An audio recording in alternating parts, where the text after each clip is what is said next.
The courthouse steps had never seen such chaos. Reporters lined the walkway like vultures, cameras flashing wildly. Families from Riverdale stood shoulder to shoulder, hopeful yet anxious. They weren't just fighting for apartments, they were fighting for their lives. Evelyn stepped out of the taxi, gripping her binder so tightly her knuckles turned white. She had borrowed her mother's old blazer, slightly big on the shoulders but ironed with care. Her hair was tied back, her expression calm on the outside, though a storm raged within. "Are you the waitress challenging Adrian Voss? How much did he offer you to back out? Do you think you can win?" She ignored the questions, focusing only on the courthouse door. Every step made her heart hammer harder. Inside, the courtroom buzzed like a hive. Every seat was taken. People stood along the walls. Even court staff whispered excitedly. None had ever seen someone challenge Adrian Voss without a full legal team. Evelyn walked to the table meant for the defense. Her table, alone. Across the room, the doors opened. A wave of silence washed through the court. Adrian Voss entered, tall, confident, dressed in a flawless suit worth more than her entire apartment. His legal team followed, a swarm of attorneys with rolling briefcases, laptops, and stacks of documents that looked like mountains. He glanced at Evelyn once. Just once, and smirked. His message was clear: you don't stand a chance. Evelyn looked away. She knew better than to let fear win. Opening salvos. Court is now in session, the judge announced. Evelyn stood, suddenly aware of how loud her heartbeat sounded. "Miss Carter," the judge said, "you are representing yourself."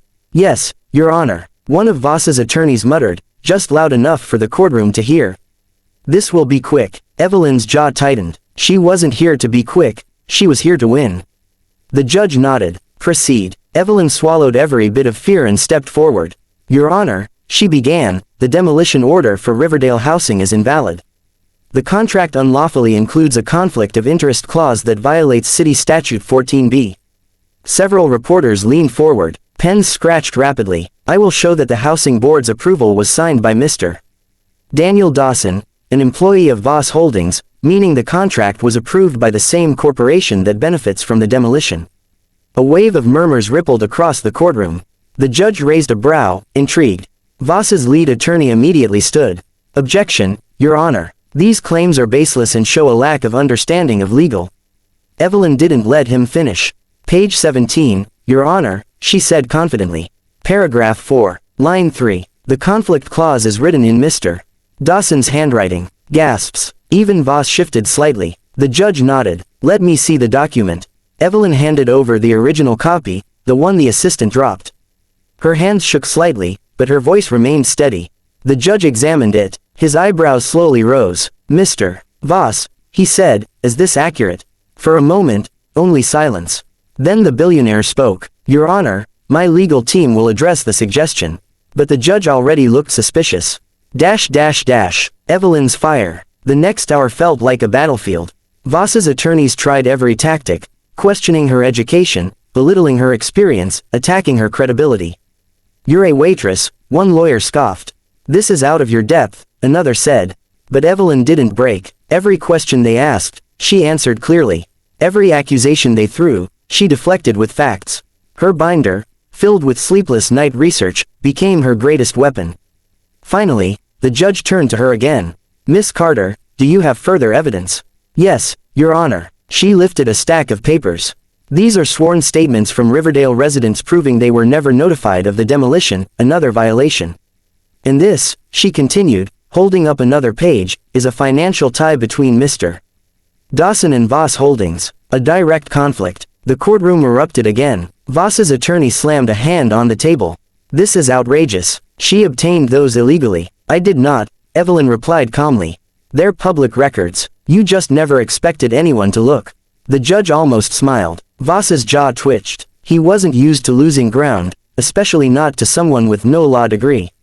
The recess confrontation. When the judge called for a brief recess, Evelyn stepped into the hallway, trying to catch her breath. She felt a presence behind her. She turned. It was him. Adrian Voss stood just a few feet away, hands in his pockets, eyes sharp as steel. "You're impressive," he said quietly.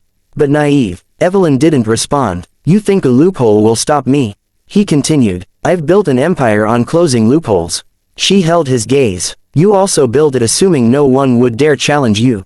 His expression hardened. You're playing a dangerous game, he warned. So are you, she said.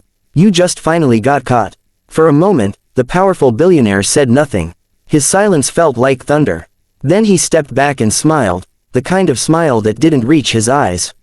We'll see. He walked away. Evelyn closed her eyes, steadied her breath, and prepared for the final round. The final blow. When the judge returned, the atmosphere was electric. After reviewing the submitted evidence, he began, this court finds. Silence dropped like a hammer. That the demolition contract signed by Voss Holdings is invalid due to clear conflict of interest violations.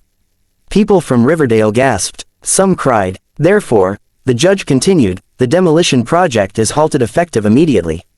A roar of applause erupted. Reporters scrambled. Cameras flashed. Voss remained still, expression unreadable. Evelyn's knees almost gave out. She clutched the table for support as tears filled her eyes. She did it. She, just a waitress, defeated a billionaire. The judge nodded gently at her. Well done, Miss Carter. Few lawyers argue with such clarity. A new beginning. As people celebrated and hugged her, Evelyn felt a light tap on her shoulder. She turned to see the city's chief attorney. You have a remarkable mind, he said. If you're willing, we'd like to offer you a position. You deserve to be in a courtroom, not a diner. Evelyn felt her breath catch. A job, a future, her dream, reborn. Thank you, she whispered, unable to stop her tears. Families from Riverdale embraced her, thanking her for saving their homes. The mayor approached to commend her courage. Reporters pushed microphones toward her. But across the room, she saw Voss watching her. Not with anger, with respect. He walked toward her slowly. You fought well, he admitted. Better than any attorney I've hired.